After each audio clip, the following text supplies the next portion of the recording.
Hello mga higala o igsuon. Kumusta kamong tanan o karon usab? Magpaambit na usab kita sa pulong sa Ginoo. Ug diri na to mabasa ang ato karon ipaambit sa naunang Juan 5. Naunang Juan 5 versikulo 13. Naunang Juan 5 versikulo 13. Akong pagbasahon og sunda sa inyong salabutan. 13. Gisulatan ko kamong tanan nga nagtuo sa ngalan sa anak sa Dios aron masayod nga kamo may kinabuhing walay katapusan. O kana nga to karon nga ipaambit mga higala ug igsuon. So kani ang title ani mga higala igsuon, kinabuhing dayon. So ang giingon nga kinabuhing dayon diri na to masabtan kon kaning kinabuhing dayon wala na ni siya pagkatapos. Hantod-hantod na ni nga mabuhi na gayud kita. Di ba? So ang gisgutan ani ni Juan ang kinabuhing dayon. So diri nagingon. Gisulutan ko kamong tanan nga nagtuo sa ngalan sa anak sa Dios. So ang gisulatan ani ni Juan nga hinigugma kato lamang nagtuo sa anak sa Dios. Di ba? Kato radyong nagtuo sa anak sa Dios. No? Gisulatan ko kamong tanan nga nagtuo sa ngalan sa anak sa Dios. So ang sulat ni Juan ni higayon katurang nagtuo sa anak sa Dios. Pangutana higala igsuon. Ano na ko pangutana? Makatuo ka ba sa anak sa Dios kon? Ay kon ha? Dili ka hatagan o grasya sa Dios nga Amahan? Makatuo ba ka sa anak sa Dios? Ang tubag dili. Dili gayod. So og mao kini ang Dios nga Amahan maoy naghatag nato og grasya. Maoy naluoy ka nato. So kay naluoy man ang Dios nga Amahan, so mao na nga kita mingtuo nga tinud-anay di sa iyang bugtong nga anak. Mao na nga makatuo na ta, mao na nga makahinulsol na ta sa atong mga sala. Di ba nga matinud-anon nga gikan gyud sa atong kasing-kasing, sa atong nauna, sa atong kusog tungod kay ang Amahan maoy nagapanglihok sa atong kinabuhi. Kaya kung ang Amahan nga langiton dili maglihok sa atong kinabuhi na, makatuo siguro ta, pero pagtutuo ra nabang patuo-tuo lang, dili nga tinuod gyud nga genuine nga pagtuo. Sama japon sa yawa nga aduna siya pagtuo pero dili genuine, dili matinud-anon nga pagtuo, mahadlok og nagkurong. Pero katong mga genuine nga mga pagtuo mo to'y tinuod ng mga anak sa Dios nga naghinulso siya mga sala ug wala nagdabalik katong iyang mga sala. Ug yahan na jud nga gikinabuhi ang maong pulong sa anak sa Dios nga mao si Ginoong Hesukristo. Mo na siya, di ba no? Ang gisulatan ani ni Juan hinigugma kato ra jud nagtuo sa anak sa Dios. Iya pangutana, makatuo ka ba sa kinasing-kasing sa anak sa Dios kung dili magpamuhat ang Amahan? So nagpasabot na nga ang tanan yung pamaagi iya gayud sa Dios nga Amahan. Pasalamat kita sa iyang bugtong na anak kay matinud-anon o kaning masinundanon sa gisugo sa iyang Amahan. So dako kay tagpasalamat tungod kay natapos gayud sa anak sa Dios ang gipabuhat ni siyang Amahan. Usa pa ba nga nung natapos niya? Ang pagpalansang sa krus sa Kalbaryo ug nabanhaw siya sa ikatalong adlaw. Natapos og napirdi na niya kaning kalibutan na. Wala na yung kalibutan na, wala na ni bili. Wala na ni siya hinungdan ng kalibutan. Mo nang ingon nga magpalain kita sa maong kalibutan. Nga mga kawi, di ba? Dili gani nato ipahigugma ang mga salapi. Dili nato higugma o ng mga kaptangan na ni kalibutan na, mga kaptangan wa na ning kalibutan na, pirdi na. Ang katong mga taga kalibutanon iyahang gipang hinambog katong ilang mga ari-arian, mga kabtangan, bulawan, apan kitang mga nagtuo sa anak sa Dios, ang ato pong gipang hinambog ang Dios pud nga amahan ug ang anak, labi na ang balaang Espiritu Santo.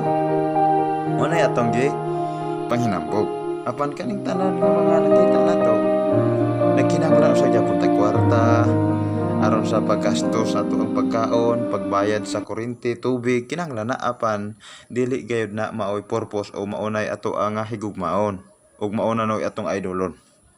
Sabta nato mga higaligsoon.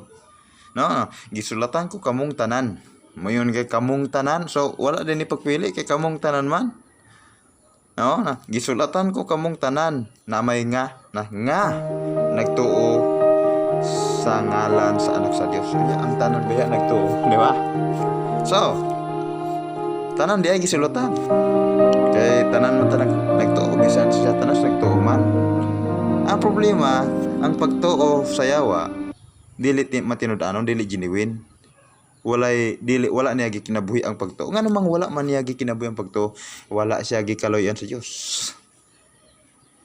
Nakig-rebelde siya sa Dios. So ang mga rebelde sa Dios wala gayud na siya grasya nga gihatag, di ba? So magpasabot nga ang ginaistorya na ni Juan nga hinigugma, ang katura nga magtotoo. Muna gani nga gipasabot ta mo mga higaligsoon nga dili kita makatuo sa genuine o matinud-anon kun dili manglihok sa kinabuhi ang amahan nga langit noon. So siya japon ang punuan, siya japon ang nagpanglihok, siya japon ang nag-atiman sa tugkanan. Diha ginihagi paagi sa iyang bugtong nana. Dili ta makarigtas sa amahan, balaan ang amahan. Dili makita. Diha niya gipiyal sa iyang bugtong nanak mo na nga nagpakatao ang anak sa Dios, di ba? Muna nga nagpakatao, ang purpose niya na ang mga nagtuo sa anak sa Dios. Nya ang pangutana lagi, makatuo ka ba nga genuine o matinud-anon kung dili ka kaloy-an sa Dios Ama, dili ka kahimutan, dili ka piliyon?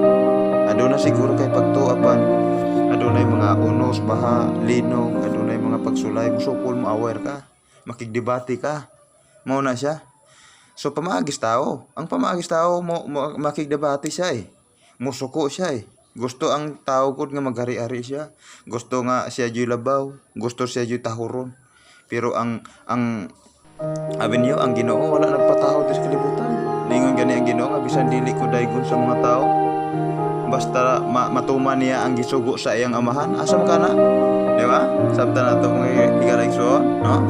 Gisulatan ko kamong tanan nga nagtuo sa ngalan sa anak sa Dios. Katurang gisulat ni Juan kaning hinigugma, katurang nagtuo nga matinud-anon genuine di sa anak sa Dios, aron masayod nga kamo may kinabuhing walay katapusan. So katurang mga genuine nga pagtuo, katurang nga gikahimutan sa amahan, ginakaloy-an sa amahan, ginapili ng daan sa amahan, maura gayoy na ay kinabuhing walay katapusan. Nasabtan na ito mga higaligsoon. So wala kayo labot ning tao kaya kung naapay will ang tao, naapay pagbuot ang tao, di siya mamatay, di ba? Kay di man gusto ning tao kamatayon. Pero nganong mamatay ang tao, dili siya kabuot siya hang kinabuhi. So sabtan na to mga higaligsoon nga ang pagbuotanan iya sa Dios nga amahan. Kaya kung magkabuot ta tao, dili ta daghan na siguro mga tao ro dili mamatay, di ba? Muna nga ang tanang pagbuot sa Dios, muna nga ato is kabubuton lang sa Dios kung asa ta maglakaw, atorang ko ngayo lang ta sa atong langit nun nga amahan, siya magasafety sa atong kinabuhi. Kay unsaon bisag unsaon atong safety ng kalibutan na kung kita rin mo safety wag ta, basta pagbuot na Dios sa Dios. Muna nga kita musunod lang kita, mupalo lang ta unsay gisugo sa Dios nga amahan ngadto sa iyahang anak, unsay gisugo sa anak aw ato ang mapalo pasabot ka na nga kita ang tinuod nga mga katawhan sa Dios kay mosunod man ta siyang anak kay ang iyang anak mo tinuod nga manugbantay kana siyang pagbantay dili sa tawhanon nga unod-non kundi manugbantay sa atong kalag. Siya ang tinuod nga manugbantay sa atong kalag ang iyang bugtong na anak. Busa mga hikaligsuon pasalamatan ta ang Dios nga mahan ha og ang iyang bugtong gayud nga anak nga maoy pirmi nato nga pasalamatan tungod kay matinud-anon siya nga mituman sa amahan. Ang salamat usab sa maong balaang espiritu sa Dios nga mao karoy nagtudlo nato. Maoy nagmaymay kanato, maoy nag-guide kanato sa atong kinabuhi. Muna nga murag kita mga kaanakan sa Dios dili na ta kahimo mga daotan nga buhat na ay mo istorya nato ba na mo nga ayaw ka na buhata, ayaw liko sa wala, ayaw liko sa tuo. Ang espiritu na sa Dios maoy nagpamukat sa atong kinabuhi. Dili na kita moingon nga di ko kabuhat, dili ko kabuhat og yana mga daotan tungod kay gisilihon ta siliyo man guna sa mga patik nato ba nga kanang patika nga kung patika na ta sa Dios niya na mo na nga dili na kita kabuhat og mga dili mayo gawas kon tintalon siguro gawas kon ang kabubuton sa Dios maoy siya ang kuan kay siya magitanan may naghawid sa atong kinabuhi mahimo na sa Dios kay wala may tanan mahimo niya apan kung ginapatikan ka na di na ginamawala antod-antod na gina